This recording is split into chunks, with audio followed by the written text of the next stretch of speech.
हिंदू धर्म में देवी देवताओं के बहुत से प्रसिद्ध मंदिर व बहुत से तीर्थ स्थल हैं। सभी देवी देवताओं के हर प्रमुख स्थानों पर मंदिर बने हुए हैं। हिंदू धर्म में वैसे तो 3 प्रधान देवता ब्रह्मा, विष्णु और महेश को माना जाता है। तीनों देवता अपनी अपनी संरचना के आधार पर जाने जाते हैं। वही ब्रह्मा जी इस संसार के रचनाकार है, तो विष्णु पालनहार है और महेश संहारक है। लेकिन हमारे देश में जहाँ विष्णु और महेश यानी कि भोलेनाथ जी के अनोखे मंदिर है, लेकिन ब्रह्मा जी का पूरे भारत में सिर्फ एक ही मंदिर है। यह बात हर व्यक्ति को सोचने पर मजबूर कर देती है कि आखिर क्यों ब्रह्मा जी का सिर्फ एक ही मंदिर है, जो कि राजस्थान के पुष्कर में स्थित है।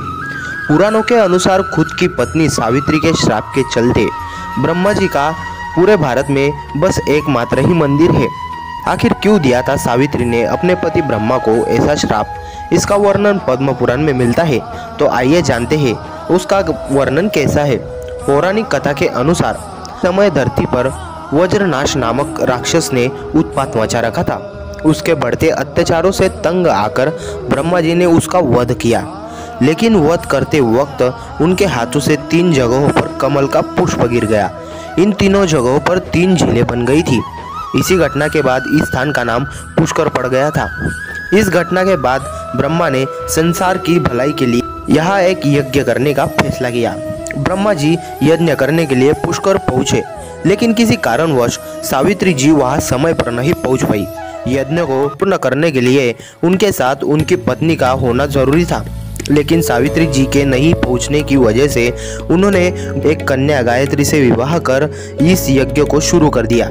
लेकिन जब सावित्री जी वहां पहुंची और ब्रह्मा जी के बगल में दूसरी कन्या को देखा, तो वे क्रोधित हो गई और उन्होंने क्रोध में आकर ब्रह्मा जी को श्राप दे दिया था। सावित्री ने ब्रह्मा जी को श्राप दिया कि देवता होने के बावजूद उनकी पूजा कभी नहीं की जाएगी। भगवान विष्णु ने भी इस काम में ब्रह्मा जी की मदद की थी, इसलिए देवी सरस्वती ने विष्णु जी को भी श्राप दे दिया था कि उन्हें पत्नी से विरह का कष्ट सहन करना पड़ेगा। इसी कारण भगवान विष्णु के मानव अवतार श्री राम को 14 साल के वनवास के दौरान अपने पत्नी से अलग रहना पड़ा था। सावित्री को क्रोधित देख सभी देवताओं ने उनसे श्राप वापस लेने की विनती की, लेकिन दिया हुआ श्राप दोबारा नहीं लिया जा सकता। इसलिए सावित्री ने कहा कि इस धरती पर सिर्फ पुष्कर में ही आपकी पूजा होगी। कोई भी दूसरा आपका मंदिर बनाएगा तो उसका विनाश हो जाएगा। तभी से पूरे भारत में ब्रह्मा जी का पुष्कर के अलावा कोई भी मंदिर नहीं मिलता है।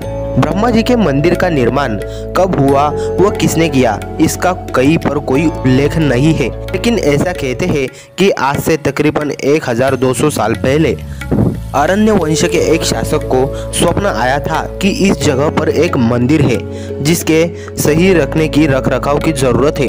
तब राजा ने इस मंदिर के पुराने ढांचे को दोबारा जीवित किया। मंदिर के पीछे एक पहाड़ी पर सावित्री का भी मंदिर स्थित है, जहां पहुंचने के लिए कई सैकड़ों सीढ़ियों को पार करना पड़ता है।